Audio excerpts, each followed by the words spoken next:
Well, you can't eat the football, but you can eat everything else on that list. Welcome in. It's River Region Sports. It is Friday, and I'm here. Where's the applause? No applause? Thought you had that queued up on that computer. I don't. Right there, I got something else queued up. But, yep, back after, do we call a 1 week hiatus? Is that you're saying, boo? I don't know what you're booing. That I'm here? Oh, wow. Okay. Well, you got Michael, a heckler if you don't mind, right in front I was of you. going to say. Steve Stokes. Next thing he's going to ask us to feed him. So that's not a good way to start. Anyway, glad you're with us on this wonderful Friday. It's beautiful outside. The sun is shining. Hopefully, as we get to game time tonight over at Hot O'Brien Stadium, that we're going to be having another beautiful night. Unlike, from what I understand, Michael, you've had the first couple of weeks of the season. Yeah, we have. It's been a little wet going in, but it was good weather enough to play football. So, but no rain in the forecast this afternoon, it looks like. And let's hope it stays that way, at least through tonight. Of course, tomorrow I've actually got 2 more games that I'll be working at Crampton Bowl. But we're going to talk about everything from high school, college. Might even stick a little pro football discussion in, as they kicked off last night and got some more games on Sunday. I had the question asked to me yesterday about Tua, which we'll get into, whether or not he's going to play. And I think I broke somebody's heart and said, no, he's probably not going to play. And they got him on an injured list, by the way. Yeah, but he's probable. I think that's just because he does have some, I don't know what you'd call it, still some remains from the hip surgery that he had back several months ago. But we're going to talk about all of that. We'll get into some games. We'll make some picks. We're going to pick some college games today. Did y'all do much of that last week, or did you? We went to the college. We okay. Did. Yeah. All right. Well, we'll pick a couple of those today, but the majority of our picks are going to be high school games. We've got a lot of good games, some more regional games. A very important game. Tallassee opens their region play tonight against a very, very good football team in Sylacauga that coached by a former Alabama quarterback in Andrew Zhao. And I understand the line is already forming to get his autograph. Yes. On the sideline. Yeah, he's going to be here. I think he's doing autographs at 6:30 tonight. They're going to have a table set up for him, and probably make sure. And then Antonio Langham is who also get more requests, him or Antonio? Probably Antonio. I think so. Probably yes. Although former quarterback, they usually get all the love. Usually, but Antonio did save the SEC championship in 1992. That is true. So I would say he would probably be better remembered than Andrew Zhao. So anyway, a lot going on last night. We had a couple of games. I had Park Crossing and Carver, and the Wolverines held on. It was a strange game in the fact that all the scoring was done in the first half. And in the second half, both teams moved the football but couldn't punch it in due to either penalties or turnovers or both. And so Carver, which ended up being a 79-yard kickoff return, after Carver had taken the lead, Juwan Gaston with that kick return. Second week in a row he's had a kickoff return for a touchdown. I don't know how many people around the state can say that.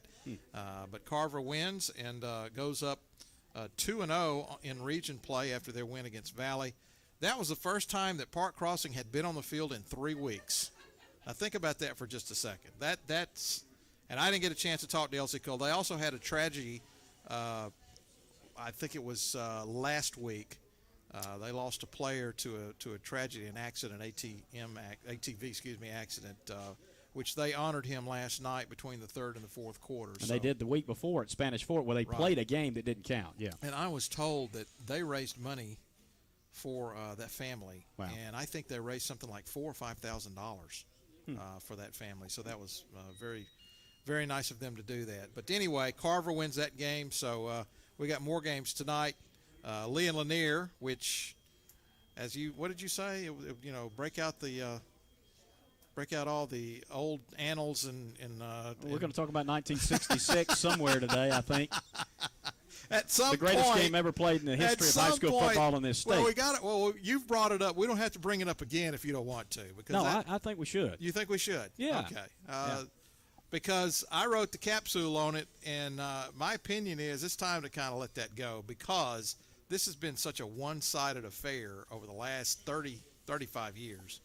Lee has dominated. There's been a couple of times where Lanier has won 2 in a row, maybe even 3 in a row, but it's been all Lee ever since about, mid-'80s when Spence McCracken certainly, and even before that. But it's still one of the oldest rivalries in the state, going back to the 50s, and I think they've played every year since those two schools were together. Lee was erected in the mid 50s, and ever since they've fielded a football team, these two schools have played. So anyway, we got that going on. We got some other big games across the area, and we will try to talk about some of those as well as pick some of those games. But looking forward to. No, that's all right. That's all right. We'll let Steve get up. He doesn't put you mind. over here. We'll put him in a chair over there. Yeah. Steve Stokes just got moved from his chair by the king. So that you can put me on TV. That's right. That's Somebody why we- other than me. that's Although why- Steve that's looked pretty why- good in the Tallassee High School attire today. That's why he was trying to sit over here. He didn't want to get on camera. Yeah. I got it. Well, that's fine. I fully understand. Face for radio. Yes, exactly. Well, that's me too. Welcome so. to the video side. This is on Tallassee Times TV on YouTube if anybody wants to watch. There's also something about sitting next to Michael too. Well, you Yeah, may right. want. We need to separate. I don't think you want to put your arm around him or anything. But Well, we're not doing that anyway, right? That's correct. 6 Although I feet. just saw something that Burger King is doing some ad where he's giving a long, passionate kiss to Ronald McDonald Oh, my. as a new ad campaign. Love will keep us together or something like that. I'm What not sure website what. does he look at? It was on Twitter, so you can take what you want from that. TMZ, brother. That sounds like rail material. Anyway, boy, we're getting off to a good start. What about tonight? Tallassee and Sylacauga. Tallassee had the week off. Hopefully they've figured out some things. I think offensively is where they really needed some work the first couple of games, but these games now, you want to win those first two, but these are the ones that really count. Yeah, and I don't know if it's an advantage or not. I would think it probably an advantage for us that Sylacauga had what I would expect would have been a pretty grueling game against Central of Clay County last week, a game they nearly won, 27-22. But they played 3 football games. We played 2. An early off week. Does that help us? We had a couple injured guys, but one of them's not coming back. It was a starter on both sides of the football. So I don't know. I think it's time to regroup, refresh. You're down 0-2 already. But, again, this is the one that counts. So if you're going to pick one you need to win, this is it. Tim, you've been around this game probably longer than any of us because you're the oldest guy at the table right now. Constantly remind you of that, doesn't it? Well, I don't have much over him, but I at least have that.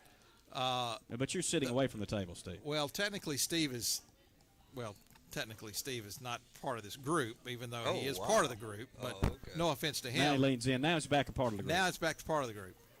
But you've seen teams get off to bad starts over the years. For me, the key is who you play next. And I remember something, and I checked this, but I remember when Mike DuBose was the coach at Alabama. And they got off to, an 0-3 start in 2000, 2001, is that right? Yeah. And all he kept saying is, well, if we can just win this next one. And they finally did. I forgot who it is they beat. Southern Miss they lost to Southern Miss. South Carolina or somebody. And it didn't help. Because they didn't they go 3-8 that year? You remember, what did they do? Go to like the option offense, just running against Arkansas. Everybody's like, I like that. They're going back to good old smash mouth football. And they still lost. And ironically, I think Andrew Zhao was the guy that came in off the bench and started starting quarterback for them that year. I don't remember if he ended up going back to Tyler Watts or what, but he wanted that win and he finally got it, but he was still trying to figure things out. And I'm not saying that's what Tallassee is right now. But you got to start somewhere, and getting that first win is huge. Yeah, and this is also, just a hard season to gauge against any other season. This is just unique, and I think as we saw with, and I know we talked about this on Monday, as we saw with Navy, they weren't ready to play. Yes. You can't really get into the minds, no matter how good a coach you are. You can't get into the minds of the kids and understand whether they really are playing at the right intensity or the right level it takes. And sometimes if you don't do well, give yourself a week off, go back and focus, and now you can show them some film and go, this is what you didn't do, and let's regroup and come out with a better attitude. And I'm assuming that's being done at Tallassee these last however many days that they've been practicing or working out. and that was something else that I heard somebody talking about earlier this week is you may not be on the field during all this time that you got off, but you are watching film, so you hope somebody's learning something. And I guess there's a happy medium as to which do you need the most. I guess I'm old-fashioned. I think you got to be out there and hitting and working on handoffs, working on timing and that sort of thing. But you do have to understand what you're up against by watching your opponents or watching even what you're doing. Yeah, and they've been practicing. It's not like they said, all right, we'll take let's take a week off. They Right. they didn't really take any time off. They went right back to it, and hopefully that's getting them ready for tonight. So they're going to need it. I think Silicaga's pretty good. Coach Battle said this morning he felt like they were as good as a team as he's seen from there in the time he's been around here, which is 9 years. We played them a couple times in that stretch. One thing I found interesting about Silicaga, though, going back and looking, 8 years preceding Andrew Zhao, the coach that preceded him, Griffith, first round exit every year but one in those playoff years. They went every year, first round and out. One year they went to the second round. They have been a 7 or 8 win team every single year for 8 straight years. Now, that's consistency. I don't know if that's what you want. Consistently Could be average. Could be worse. Yeah. Well, it could be. I mean, it's a little better than average. It's, A little better. 70% win percentage or something. But still, they want to get over that, and that's what we talked with Coach Zal about this week. Is what's it going to take to get over that? Well, I hope there are no Silicaga fans, I hope there are. They'll be Silicaga here at fans, some time. at some point in time. But let's also consider the region that they've been in these past few years, and quite frankly, I mean, what has come out of that region in those 7 years? I don't know how much. Well, we how were in it strong with they've them been. and split with them back 5 years ago when we were playing the same region. I don't know who you match it with first round, I mean, that changes Hey. every year. Yeah, it varies. But I don't know. We were in that rut for a little while. I know Coach Dollar before Battles was here, and we were good, but we just couldn't get out of the first round. And it kind of I don't know if it tells about where you are and where you play and the competition you're in, whether you can really use that as a barometer until you get to the postseason. But we matched up with those Mobile teams a lot when UMS Wright was down there, and if you're not the number 1 or 2 seed, you're in real trouble going to their place first round. Which brings me to last night. Park Crossing, another one of those teams, as I've already mentioned, did not play the last 2 weeks. They got wins because they were forfeited to them. But, and Tim came later on. I was there, obviously, through the start. But you could see some of that rust early on. Yeah. And the irony was they were able to score on their second possession, not their first possession. But for the rest of the game, you could just tell something wasn't right. This is a very talented team, and I think L.C. Cole's a good coach. And I don't know where he's going to lead this team. Interestingly enough, I think they finished region play with Lee, which I haven't seen Opelika, but Lee is probably one of the top 2 teams in that region. Yeah. But last night they just couldn't get it going. They couldn't sustain anything. They made some mistakes, which we're used to from city schools. But I wonder, had they have played a couple of games, would that have made a difference? And Tim, you were there second half. I don't know what you thought, but that's kind of what I was gathering because, I mean, they shoot themselves in the foot about every other play.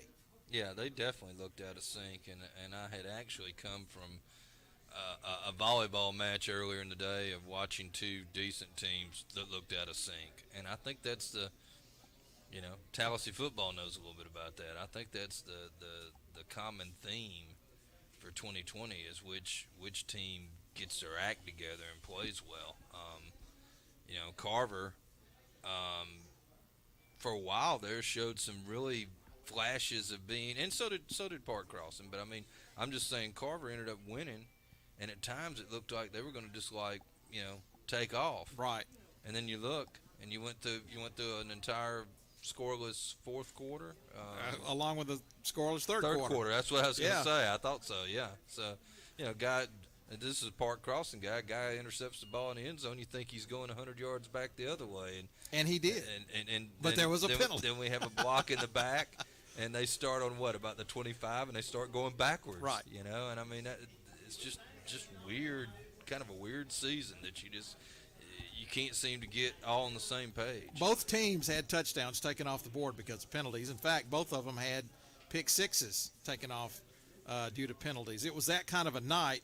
I would add one more thing. it sounds like we're making excuses for Park Crossing. I'm not really, but I'm just telling you what was going on. Their quarterback has been hurt. In fact, he has not played very much. He didn't play very much in the first game, and in a way, he caught a break. In fact, they didn't play the last 2 weeks, but he's had a bandage up left leg, and that was the first action that he had seen since the injury. And I think once he gets to be as close to normal, I think that's going to help them. And of course, you need to point out they lost their other quarterback. They did. So yeah, it's his tragic death obviously throws the team into a funk when they don't need that. Right. So. Yeah, that's the hope kid. But the other thing that I found interesting last night, we've been talking about how Lee runs the football every play. Carver throws the football. Yeah. Almost as much. They had 300 and some odd yards. I don't remember the exact of 370, 375 for the game, and negative rushing yardage. And it was only because they only rushed the ball about 5 times, and they had a couple of losses. And their rushes were what, like 1 4, yard? 5, 6 yards. Yeah, they didn't have. They had one decent run of about 12 yards late in the game, and I think that was their longest run from scrimmage. And we knew Park Crossing was going to throw the football, but they actually ran the ball a little bit more. But it's just curious to me. I mean, you talk about a change in how you play the game. Carver was a running football team the last several years. They ran that spread. They got the Moore kid, who is their quarterback now. He transferred from Lanier. He's got a pretty good arm, and I thought he had a pretty good night. I don't remember his exact numbers. He did have an interception, but he threw for 2 touchdowns. But if this is the way Carver's going to play, I'm going to be curious to see how far they can go, because I think you got to run the football a little bit better. Yeah, they may be doing a lot of that hitting and missing like they were doing last night. A lot of those big plays followed by not so big plays, right, because you can't sustain anything when you're doing that. I will say, I do like, you said his name was Moore, right? I do like the quarterback. Marquarius Moore is his full name. I do like the quarterback and the way that he kind of throws the ball up there and lets his receivers go get it, which I guess a team that throws on every down, that's kind of what they would do.